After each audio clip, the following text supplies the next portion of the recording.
6 chest exercises can look more complete than 3, but if 4 of them repeat the same pressing pattern, you are not giving your chest 4 new reasons to grow.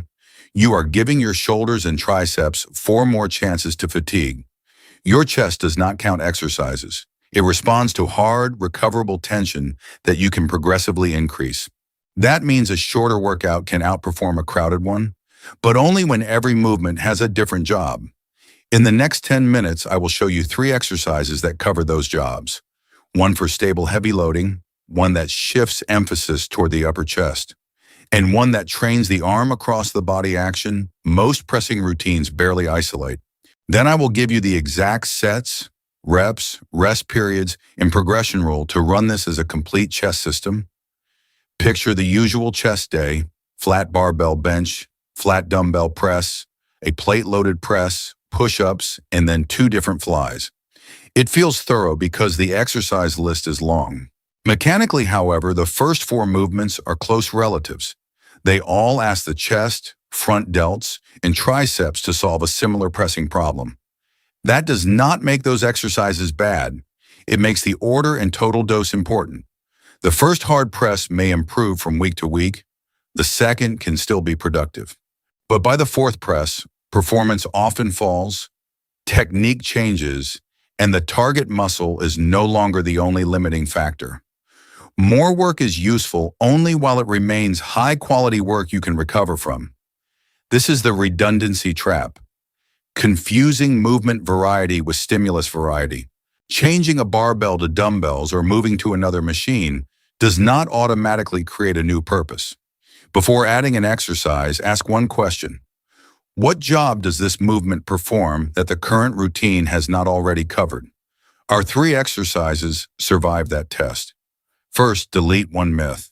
There is no separate inner chest muscle waiting for a special squeeze press.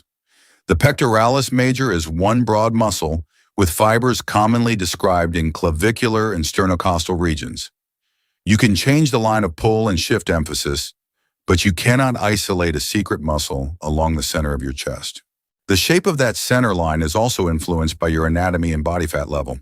For a practical minimalist routine, we need 3 non-redundant training jobs.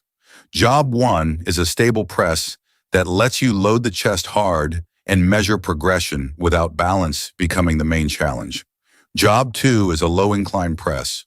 Raising the arm shifts more emphasis toward the clavicular fibers, but the angle is a range, not a magic number.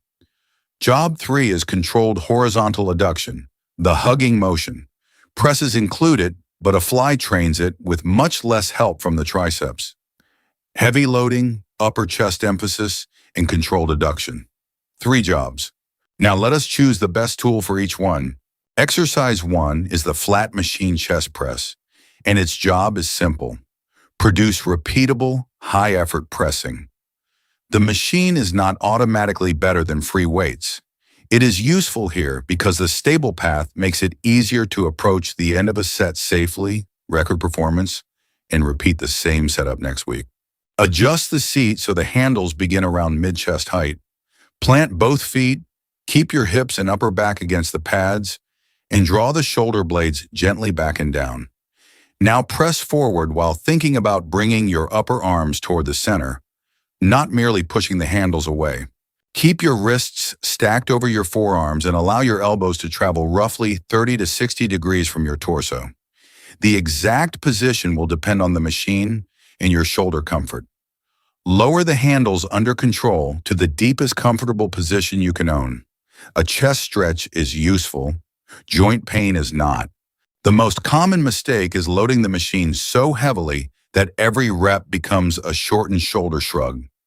If your chest lifts off the pad, your shoulders roll forward, or the last third of the range disappears, the stack is controlling you.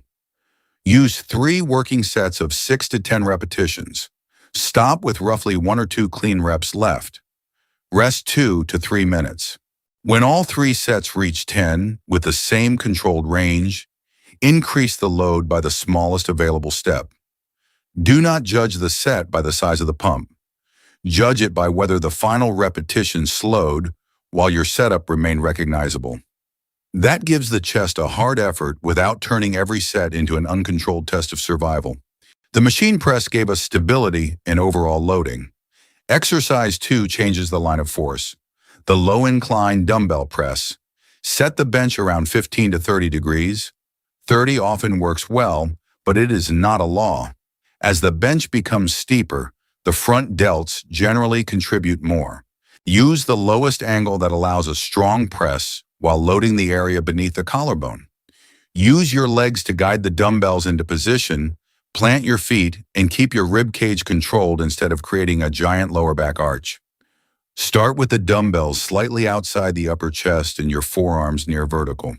Lower for about 2 seconds to a comfortable depth. Press up and slightly inward in a natural arc. Do not crash the dumbbells together. Finish under control. Here is the error that ruins this movement. Choosing an incline that is too steep and then chasing the same weight used on the flat press. The elbows drift wide, the shoulders rise, and the exercise becomes an unstable shoulder press.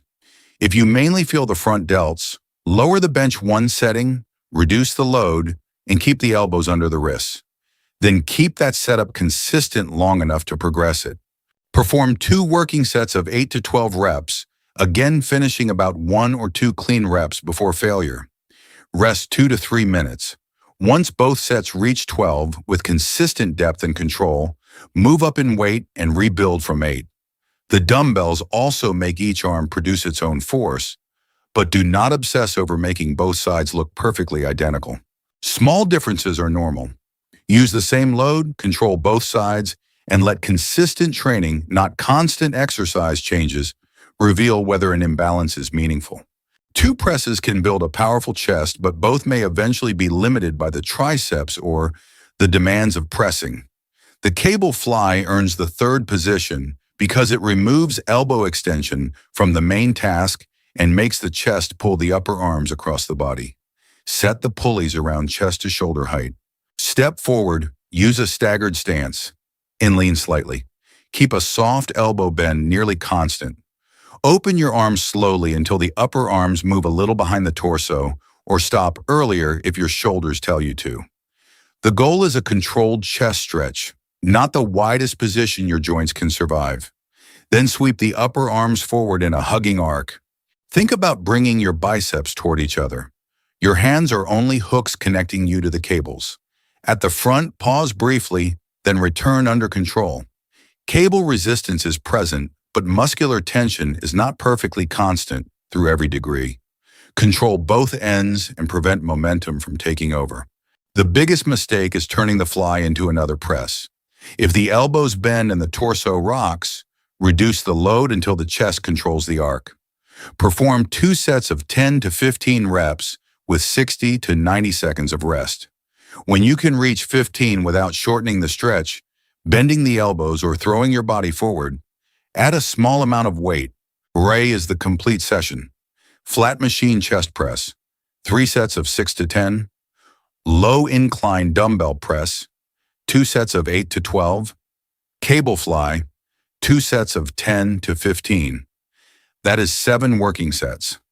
Before the first press, perform 2 or 3 gradually heavier warm-ups without approaching failure.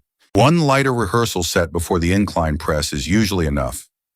Run the session once or twice weekly depending on recovery. If you train chest twice, begin with 2 sets per exercise in each session. 12 weekly sets, with room to add work only if progress and recovery justify it. For 8 weeks, log the exercises, settings, angle, and reps. Your goal is 1 small improvement, another clean rep, a small weight increase, or better control. If the next dumbbell jump is too large, do not sacrifice technique. Stay at the current load and add repetitions within the range. Progress is any measurable improvement you can repeat. It is not limited to placing another plate on the machine. Do not add a 4th movement just because 1 session lacks a dramatic pump. Add volume only when 3 conditions are true. Your technique remains strong, soreness is resolved before the next session, and your numbers have stopped improving for several weeks despite adequate food and sleep.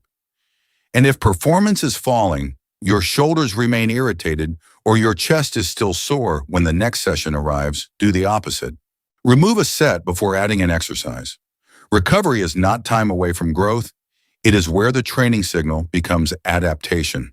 This is not the only chest routine that works. It is a complete minimalist system designed to make every exercise accountable. The machine press gives you stable overload. The low-incline dumbbell press shifts emphasis toward the upper chest. The cable fly trains controlled adduction without asking the triceps to finish the rep. Nothing is there merely to make the workout look advanced. For the next 30 days, stop collecting chest exercises. Use these 3 movements, record every working set, and judge the program by stronger, cleaner repetitions, not by how many exercises you survived. Comment only 3 on day 1. Return after 30 days and tell us which number changed: your weight, your reps, or your control. Your chest does not need more confusion. It needs a stimulus you can repeat, recover from, and improve.